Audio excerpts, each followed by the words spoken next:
ಕೋರ್ತಾ ಇದ್ದೇನೆ. ಈಗ ನಮ್ಮ ಹಿರಿಯರಾದಂಥ ಆನಂದ್ ಸೋಮಣ್ಣವರು ಹಾಗೂ ವರದರಾಜಣ್ಣವರು ಮಾತಾಡ್ತಾ ಈ ಕೋರೆಗಾಂವ್ ವಿಜಯೋತ್ಸವ ಯಾವ ರೀತಿ ಆಯಿತು ಅಂತೇಳಿ ಹಿನ್ನೆಲೆಯನ್ನು ಹೇಳುವುದರ ಮುಖಾಂತರ ನಮಗೆ ಅರಿವನ್ನು ಮೂಡಿಸುವಂಥ ಕೆಲಸವನ್ನು ಮಾಡಿದ್ದಾರೆ. ಅದು ಅಂದು ನೇರವಾಗಿ ಇದ್ದಂಥ ದ್ರೋಹಿಗಳನ್ನ, ಶತ್ರುಗಳನ್ನ ನೇರವಾಗಿ ಒಡೆದು ಉಂಡಸ್ತರು. ಅದು 22,000 ಆಗಿರ್ಬೋದು, 25,000 ಆಗಿರ್ಬೋದು, ಎಷ್ಟೋರ ಆಗಿರ್ಬೋದು. ಯಾಕಂದ್ರೆ ಎದುರುಗಡೆಯಿಂದ ಬಂದ್ರು.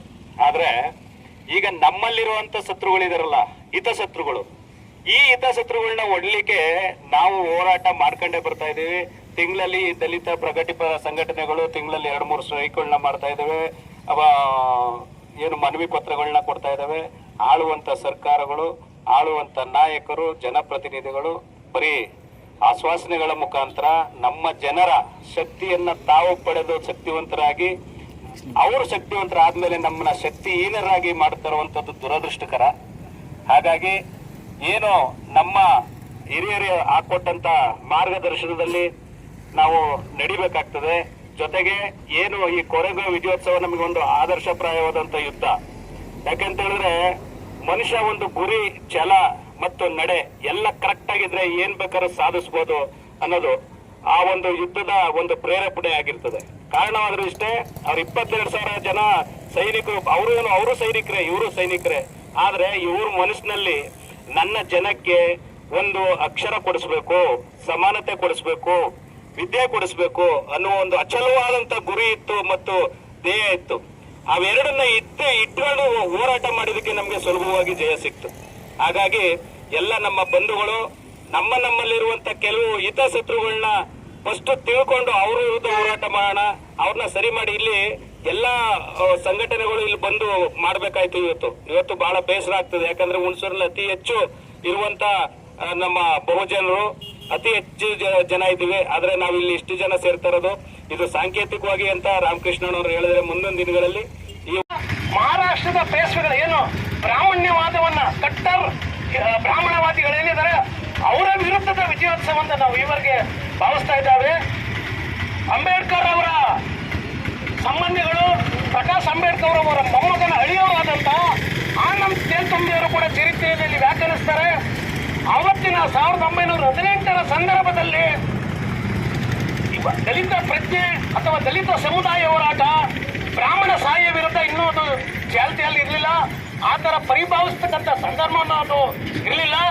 ಕೇವಲ ಅಲ್ಲಿ ಮಹಾ ಸೈನಿಕರು ಈಸ್ಟ್ ಇಂಡಿಯಾ ಕಂಪನಿಯ ಸೈನಿಕರಾಗಿ ಅಷ್ಟೇ ಇರ್ತಾರೆ.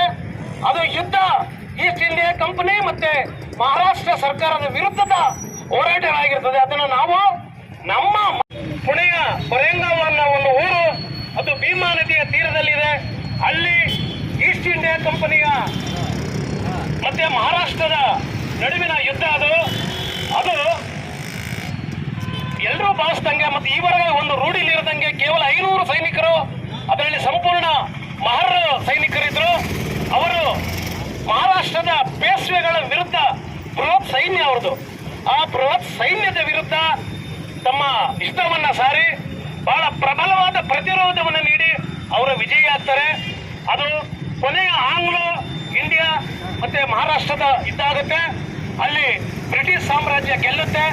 ಅದು ಈಸ್ಟ್ ಇಂಡಿಯಾ ಕಂಪನಿಯ ಜಯ ಆಗುತ್ತೆ. ಬಟ್ ನಾವಿಲ್ಲಿ ಭಾವಿಸ್ತಾ ಇರೋದು ಏನಂದ್ರೆ ಆ ಯುದ್ಧದಲ್ಲಿ ಅತಿ ಹೆಚ್ಚು ಮಹಾರ್ ಸೈನಿಕರಿಂದ ಅದು ನಾವು ವಿಜಯೋತ್ಸವ ಅಂತ ನಾವು ಭಾವಿಸ್ತಾ ಈವರೆಗೆ ನಾವು ಅದನ್ನ ಆಚರಿಸ್ಕೊಂಡು ಬರ್ತಾ ಇದ್ದೇವೆ ಅನ್ನೋದನ್ನ ಅವರು ವ್ಯಾಖ್ಯಾನಿಸ್ತಾರೆ. ಇದು ಒಂದು ಹಂತದಲ್ಲಿ ಇದೆ. ಸೊ ಈ ತರದ ವಿಜಯೋತ್ಸವ ಒಂದು ಸಂದರ್ಭದಲ್ಲಿ ನಡೆದಿದ್ರಿಂದ ಇದು ಅಂಬೇಡ್ಕರ್, ನಮ್ಮ ಆನಂದ್ ಸ್ವಾಮಿ ಹೇಳಿದಂಗೆ ಅಂಬೇಡ್ಕರ್ ಅವರು ಅದನ್ನ ಶೋಧನೆ ಮಾಡಿ ಅದನ್ನ ಗಮನಿಸ್ತಾರೆ.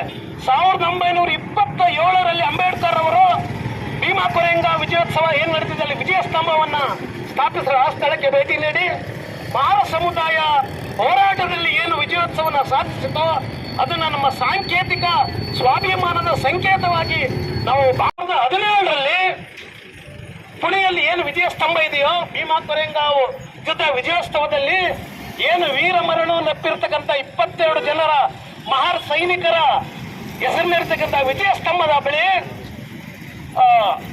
ಅವತ್ತಿನ ಸಂದರ್ಭದಲ್ಲಿ 2017ರಲ್ಲಿ ಕಬೀರ್ ಲಾಲ್ ಮಂಚ್ ನೇತೃತ್ವದಲ್ಲಿ ಸುಮಾರು 260 ಸಂಘಟನೆಗಳು ಪರಿವಾರದ ಸಂಘಟನೆಗಳು ಅಲ್ಲಿ ಬೃಹತ್ ಸಮಾವೇಶವನ್ನ ಮತ್ತು ಪುಣೆಯಲ್ಲಿ ಸಂಘಟಿಸ್ತವೆ. ಅದನ್ನ ಎಲೆಗಾರ್ ಪರಿಷತ್ ಅಂತ ಕರೀತಾರೆ. ಅಲ್ಲಿ ಬೃಹತ್ ಪ್ರಮಾಣದಲ್ಲಿ ದಲಿತ ಸಮುದಾಯ ಸೇರ್ತದೆ. ಅದು ಡಿಸೆಂಬರ್ 31, 2017. ಅದರ ಮಾರನೇ ದಿನನೇ ಪುಣೆಯಲ್ಲಿ ಬಹಳ ಹಿಂಸಾಚಾರ ಪ್ರಾರಂಭ ಆಗುತ್ತೆ. ಆವತ್ತಿನ ಸರ್ಕಾರ ಸುಳ್ಳು ಆರೋಪವನ್ನು ಹೊರಿಸಿ ಮಾನವ ಹಕ್ಕುಗಳ ಹೋರಾಟಗಾರರಾದಂತಹ